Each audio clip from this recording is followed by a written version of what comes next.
అదాని పేరు చెప్పి వైసీపీ నేతలు అక్రమాలకు తెరలేపారని ఆరోపించారు విప్ ఆదినారాయణ రెడ్డి. జమ్మలమడుగులోకి వైసీపీ దొంగ కంపెనీలను అనుమతించేది లేదన్నారు. వైసీపీ నేతలు రెచ్చగొట్టడం వల్లే నిన్న ఘర్షణ జరిగిందన్నారు. జమ్మలమడుగులో పరిశ్రమల ఏర్పాటుకు అదాని సంస్థ మొగ్గు చూపుతోందన్నారు ఆదినారాయణ రెడ్డి. అసలు దాడే జరగలేదు.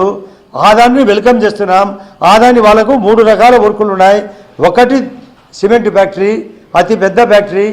రెండవది 250 మెగావాట్లు secure permission solar energy corporation of India, అది జరుగుతుంది.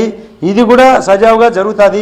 కానీ వర్క్ రాకముందే వర్క్ వచ్చినట్లు కంటైనర్లు పెట్టి ఇంకా పర్మిషన్ రాకముందే మాదే రాజ్యం అన్నట్టు కొందరు వైఎస్ఆర్ పార్టీ కాంబినేషన్ పెట్టుకొని ఇష్టం వచ్చేట్టు ఆ భూములను మాట్లాడితే ఎందుకు ఊరుకుంటారు వాళ్ళు?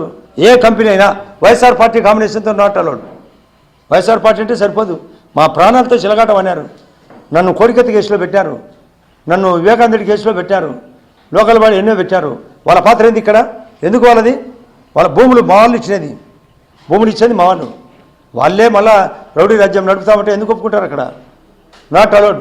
ఇది ఆదాని గ్రూపుని దగ్గరుండి సమర్థవంతంగా అక్కడ వర్క్ జరిగేటట్టుగా చూసే బాధ్యత స్థానిక ఎమ్మెల్యేగా నాది.